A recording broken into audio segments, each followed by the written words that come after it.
Eh bien les amis, bonjour à tous, c'est Fabien de la chaîne Objectif des jeux. Enfin, je peux vous montrer un unboxing sur la 7e citadelle. Et oui, ça fait maintenant, on peut le dire, quasiment 3 ans que j'ai pledgé la 7e citadelle et je l'ai enfin en ma possession. Alors moi, j'avais joué au 7e continent évidemment. On me l'avait prêté, j'avais fait une malédiction, je crois, une menace. Et ça m'avait vraiment plu et j'avais hésité longuement à l'acheter d'occasion. Mais voyant les prix qui étaient assez fous quand même sur ce jeu et que le Kickstarter arrivait, j'ai dit bah tiens allez, j'ai joué à ce continent, ça m'a plu. Il y a des parties qui m'ont un peu déplu quand je devais trop souvent mourir. Et j'ai dit tiens allez, je vais pledger 7e cell, comme ça il sera à moi. J'ai pris le all-in, c'est-à-dire avec toutes les extensions en plus. Voilà, donc j'avais payé 170 je crois. Donc ça pique un peu. Mais voilà, j'ai enfin le jeu en possession. Je vais vous montrer évidemment tout l'intérieur de la boîte. J'en fais rarement des unboxings. Voilà, j'essaie de le faire sur des Kickstarter. Et comme je fais rarement de Kickstarter, vous avez des ouvertures de boîte assez rares. Donc alors, on va voir ça ensemble. Donc j'ai juste enlevé le cellophane un petit peu partout. J'ai quand même mon couteau qui est pas loin au cas où il y aura des petites surprises, on sait jamais. Surtout les paquets de cartes que j'ai pas encore ouverts. On va voir ça ensemble. Alors, explorez, bâtissez, vous êtes le héros. 7e citadelle. Allez, c'est parti. Déjà, franchement, on peut comme s'arrêter 10 secondes sur la boîte là, franchement. J'arrive pas à un peu définir ce que ça peut être un gouffre. Ouais, je pense que c'est un gouffre, mais je sais pas c'est dans quel sens en plus. C'est un sens particulier ou pas. Peut-être comme ça. Là, on pourrait croire un visage, vous voyez, avec les yeux, le nez, la bouche. Je pense que ça pourrait être un visage. Et si on le prend comme ça, voilà, simplement un gouffre. Ok. Je pense que c'est quand même plus sympa par là. Hein, franchement, là, ça fait même penser un peu à un poulpe vite fait. Ouais, je pense que c'est comme ça. Ok. C'est parti. Allez, on ouvre. Hop, qu'est-ce que nous avons à l'intérieur? Une petite carte avec un dessin. Ok, 000. Cher contributeur, cette aventure avec laquelle vous avez participé, que nous n'aurions pu entreprendre sans votre soutien, touche à sa fin. Ok, donc évidemment, il nous remercie. Il y a 250 000 mots, 2 fois plus que dans 7e continent, mais également des améliorations. Parfait. Ludovic et Bruno de Sirius Pulp. Très bien. Un petit marque-page. Oh, il y aura un petit peu de lecture. Ok. Donc j'avais changé de caméra, je voulais prendre une autre caméra, mais en fait, je me suis habitué vraiment à celle-ci, je la kiffe. On a une vision assez large donc du plat de la table et ça me convient tout à fait. Ok, la règle du jeu, on va voir ça en détail ensemble. Je pousse un petit peu ça. Alors, la règle du jeu, explorer, bâtissez, vous êtes le héros, c'est parfait, c'est exactement ce que je veux. Donc là, un petit peu, on nous décrit le matériel, livre de règles, un scénario d'introduction, 2 livrets de menaces. Ok, d'accord, c'est vrai qu'il y aurait 3 histoires seulement. À voir, j'en sais pas plus. Un livre de dialogue, un marque-page, un map monde plastifié, très bien. Des feuilles citadelles, des figurines, bref. Alors, le but du jeu, pour ceux qui ne connaissent pas, évidemment, la 7e citadelle est un jeu coopératif d'exploration et d'aventure dans lequel vous jouez contre le jeu et tentez en solo ou en sein d'un groupe de 2, 3 ou 4 aventuriers de triompher d'une menace qui finira par s'abattre sur vous. On peut gagner, on peut perdre, évidemment. Donc là, on va retrouver différents types de cartes, des cartes personnages, sauvegarde, action, cartes exploration, des cartes aventure, qui est le cœur du jeu, des cartes terrain, ça aussi, des événements permanents, ok, ça change pas trop par rapport au 7e continent, des événements temporaires, ça marche, des événements globaux, global, bourse, ok, d'accord, objet de quête, map monde, très bien. Et elle nous explique comment organiser la boîte. Une règle d'or. Tiens, la règle d'or, vous ne devez pas prendre connaissance du contenu des cartes, des livrets de menaces et du livre de dialogue. Tant que le jeu ne nous a pas invité. Ça, c'est sûr. Il ne faut pas trop se faire spoiler. La nouvelle menace, donc, c'est un nouveau départ. Ça marche. Ok, une vidéo ensemble, un petit peu de tout le matériel. Les decks d'aventure, d'exploration, les figurines. Là, on va pouvoir explorer. Parfait, ça, je kiffe d'avance, ça, c'est sûr. Un tour de jeu, donc c'est un jour actif. Il aura une carte terrain, un événement permanent, temporaire, des cartes compétences, carte bourse ou objet de quête. Ok. De toute façon, on va pas trop rentrer dans le détail de ce livre de règles. Combien de pages? Carte compétences, progression des joueurs, sauvegarde évidemment, et la table des matières, et encore des règles d'or. Ok, parfait. Il y a 7 règles d'or qu'il faut que vous appreniez par cœur, ça c'est sûr. Et des petites légendes. Ok, ça marche. Alors ensuite, nous avons quoi à l'intérieur? Eh ben, je pense que c'est la map monde qui est plastifiée. Bon, je ouvre en direct. Donc forcément, j'ai pas tout sorti. Donc là, pourquoi elle est plastifiée cette map monde? Hop, on la révèle ensemble. Ah ok, en fait on va rajouter des cartes. D'accord, ok, j'ai compris. Est-ce que le reflet ça va, ça quoi? Ok, bon elle est vachement pliée, donc c'est pas terrible. Peut-être qu'il faudra que j'aille on va pouvoir en fait insérer des cartes pour que... Et en fait la map monde va évoluer. Ok, je rentre pas trop dans le détail de cette carte. Oui, en plus elle est vachement pliée. Voilà, je suis un peu déçu. Donc voir... peut-être qu'il faudra que je l'aplatisse pour être sûr que ça se passe bien. Ok, je la mets de côté et je la replie à pli. Ensuite, oh, c'est toujours aussi lourd. La communauté, ok, donc nous avons un livret, différents livrets, ok. Le nom de communauté, d'accord, les joueurs, les participants, les productions, défense, savoir, influence, niveau de tremble-sol, excellent. Notre destinée, on va faire des choix, c'est pas mal ça. Ah, vraiment, il a l'air magnifique, il a l'air génial. Et on retourne encore sur cette map monde qui est bien plus mieux, des 4 secondaires, évidemment. Ah, mais ça va être gigantesque. En fait, c'est un jeu vidéo en jeu de cartes.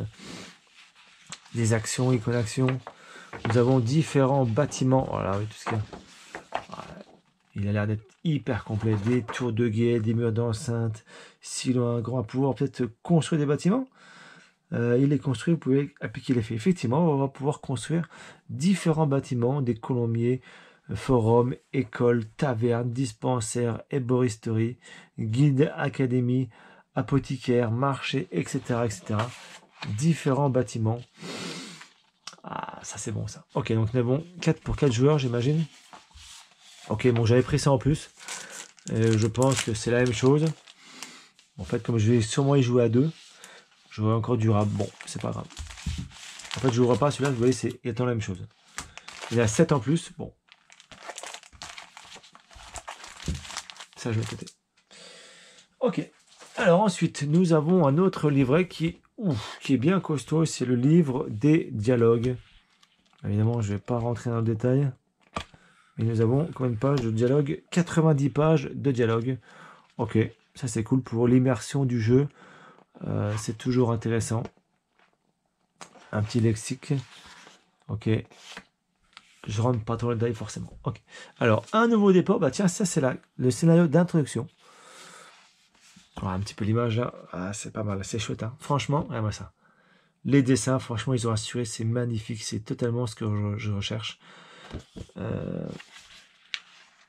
Ok. On va pouvoir prendre choisir le personnage. Notre deck. Oh là là, c'est magnifique aussi. Ah, je m'arrête là. Je tourne ça. Ensuite, nous avons quoi d'autre? 2 autres menaces. J'arrive pas trop à lire. Les cambours, j'arrive pas à lire, franchement, funeste. C'est la typographie est pas terrible. Hein. Comme petite image. Ok. Et ça, c'est le réveil de Dadash. J'arrive pas à lire. Franchement, c'est des A, c'est des quoi AE, ouais, AR, je sais pas. Là, c'est pas ouf. Vous voyez. Là, pour moi, j'arrive pas trop à lire. Je me dirais, est-ce que peut-être en caméra, ça se lira mieux, mais là. En tout cas, nous avons 3 menaces. D'accord. Qu'est-ce que nous avons d'autre dans cette énorme boîte? Pam, des kilos et kilos de cartes. Mais on va partir un petit peu sur nos personnages. Ah, ils sont comme tout petits. Hein. Je les vois direct. Bon, de toute façon, vous allez me dire que les paquets de cartes ne sont pas non plus trop grands. On va ça un petit peu après. Est-ce que je vais... Alors, qu'est-ce que c'est comme paquet de cartes, hein? Forcément, ça c'est les cartes compétences, je crois, avec les étoiles. Donc je vais peut-être pas tout ouvrir, hein, c'est pas la peine. Une carte compétences, ok.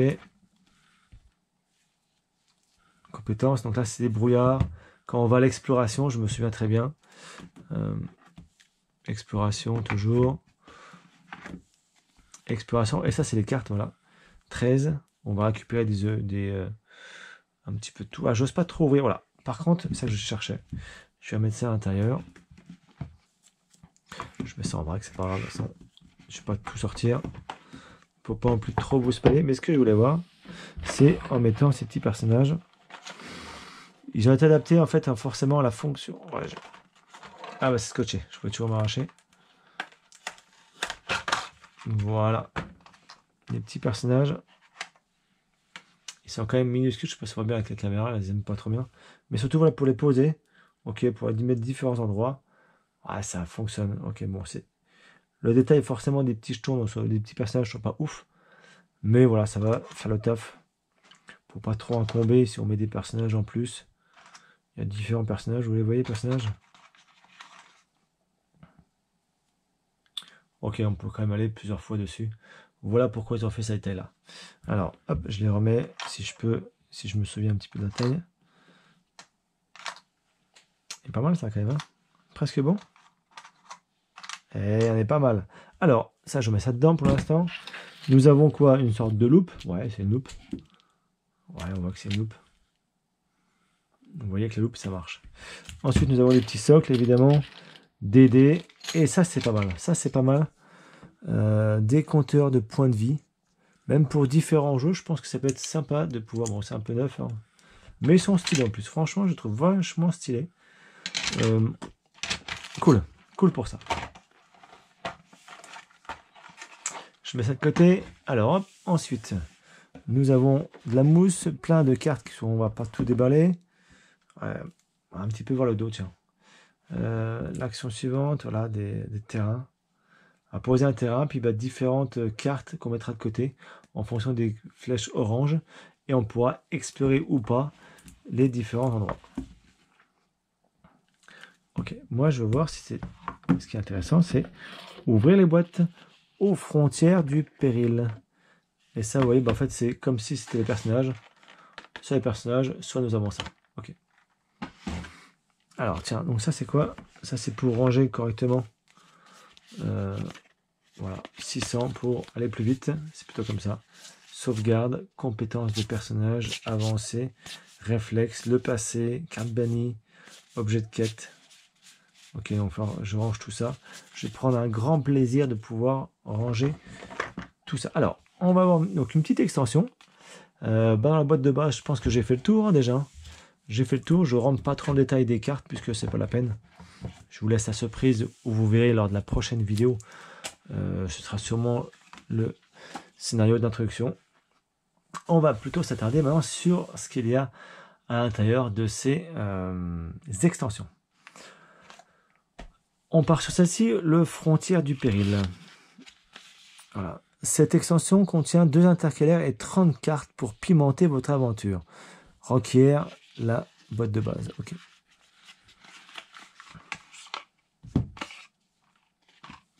Frontière du Péril, ok. Nous comme ça.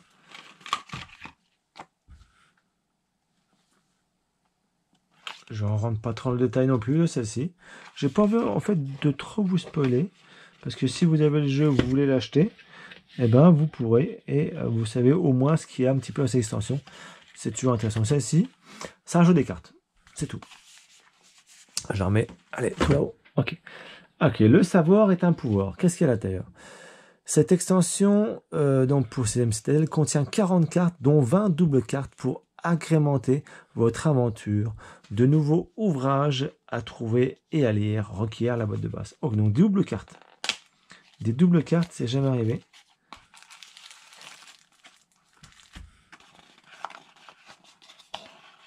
Ok. Est-ce qu'on va peut-être pas ouvrir? On va quand même ouvrir ça, cette double carte. Tiens. Je viens de voir ce que c'est cette double carte. J'en vois une ici, là, j'en prends une au hasard.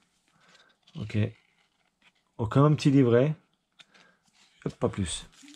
Je vais pas trop me spoiler. C'est vraiment, je prends une deuxième tiens pour voir si c'est vraiment que des petits livres. Une manette de couture, ok d'accord. Voilà. Des petits livres doubles, voilà. Intrigant, intrigant. Le savoir est un pouvoir évidemment, donc c'est tout ce qui est dans le manuel, d'accord. J'ai compris.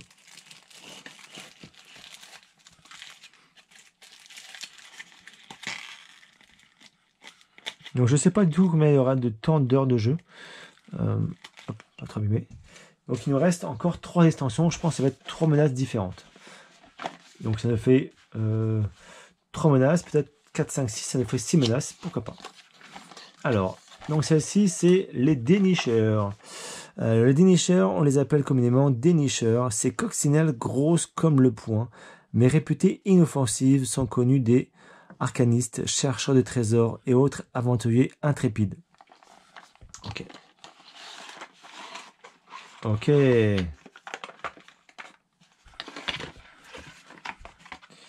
Ok, ça marche. Les dénicheurs, d'accord. Hop. Encore des cartes. Donc pour l'instant, il n'y a pas de menace supplémentaire. Voilà, est-ce qu'on les voit sans déballer? Ok, on les voit. Elles sont classe. Hein. Franchement, elles sont magnifiques. Alors c'est toujours, quand on fait un unboxing, c'est toujours un peu tendancieux de savoir si on révèle beaucoup ou pas beaucoup. À voir. On continue donc avec l'alambic de Valagarde. Le légendaire alambic de Valagarde a disparu au cours du conflit opposant Kell au contrôleur des vers. Une rumeur prétend que, animé par un sortilège nécro-druidique, il erre désormais en plusieurs morceaux, chacun doté d'une paire de pieds racines. Ouh là là là! Ne pas ouvrir. Oh là là, j'ouvre pas. J'ouvre pas, j'ouvre pas, j'ouvre pas. On va encore aussi. Je fous le bordel sur mon plateau, mais c'est pas grave, je range. Après, je vais tout ranger. Ok. Ouais, ils sont vachement sympas. Avec des petits reflets, certes, mais vous voyez quand même. C'est plutôt sympa comme personnage. Bah, tiens, est-ce que je peux m'ouvrir?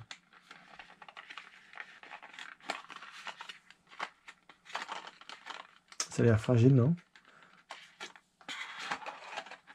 C'est quand même sympa. Ouais, c'est cool. Toujours des petites figurines, c'est comme bien sympa. Toujours, hop, des cartes encore. Le gantelet de l'alchimiste. Ok, je rentre pas trop dans le détail, donc ça, je la mets aussi à côté. Voilà. Des petites figurines plus... Et donc, la dernière extension, hop là, je mets ça avec.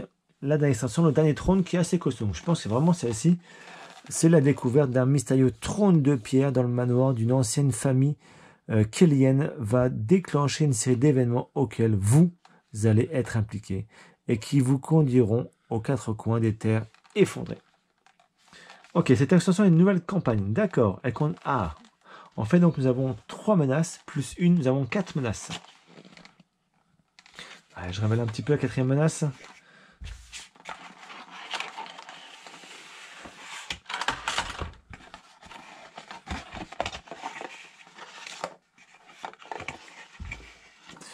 Ok. Non, j'arrive pas trop. J'arrive pas envie de trop révéler. Ok, nouvelle menace, ça marche. Ah, puis un nouveau livret encore. Ok, encore un nouveau livret. En fait, j'ai acheté des livrets en trop. Bon, c'est pas grave. Franchement, voilà. On est pas mal là-dessus. Je vais vous montrer un petit peu ce qui reste. Ce que j'ai acheté le petit coffret. Ça aussi, je rentrerai après. J'ai acheté le petit livret, mais ça, j'ai juste ouvert.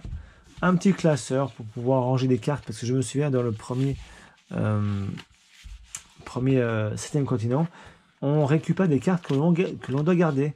Et je ne savais pas trop où les mettre. Et là, j'ai pris ce petit livret, petit classeur, voilà, de cartes. Franchement, beau matos. Et donc, il me reste ça. Je sais même plus à quoi c'est. Qu'est-ce qu'il y a dedans? Je me souviens même plus. Qu'est-ce qu'il y a là-dedans? Ah, c'est un tapis de jeu. Ok, un grand tapis de jeu. Pour pouvoir poser ses cartes. Ok. Ouais, et puis je pense que la texture, ça peut être sympathique. Ok. Voilà. Et ben voilà, on a fait le tour de ce 7e citadelle. Je vous ai montré un petit peu tout le matériel de ce jeu. Bon, attends, ça fait. Je vais pouvoir donc quitter la vidéo et ranger toutes mes cartes, déplier mes cartes et les mettre donc dans de cette grosse boîte. J'espère que tout va rentrer. Je vais pas m'amuser à sliver, ça m'intéresse pas trop. J'aime bien moi toujours, même si les cartes s'abîment un petit peu, c'est pas grave, c'est-à-dire que j'ai joué au jeu, parce que si je découvre un jeu qui est totalement neuf, bah, c'est-à-dire que j'aurais pas joué au jeu, et ça j'ai pas envie, je préfère voilà, avoir un petit peu d'usure des cartes. Ok, bah allez, je vais ranger tout ça, mettre mes intercalaires, etc. Je mettrai sûrement une photo sur Instagram. Pensez bien à vous abonner, à aller faire un tour sur Instagram, je mets beaucoup de photos des jeux que je joue, c'est toujours plaisant à voir. Je vous dis à bientôt pour une prochaine vidéo découverte de la 7e citadelle. Bye bye.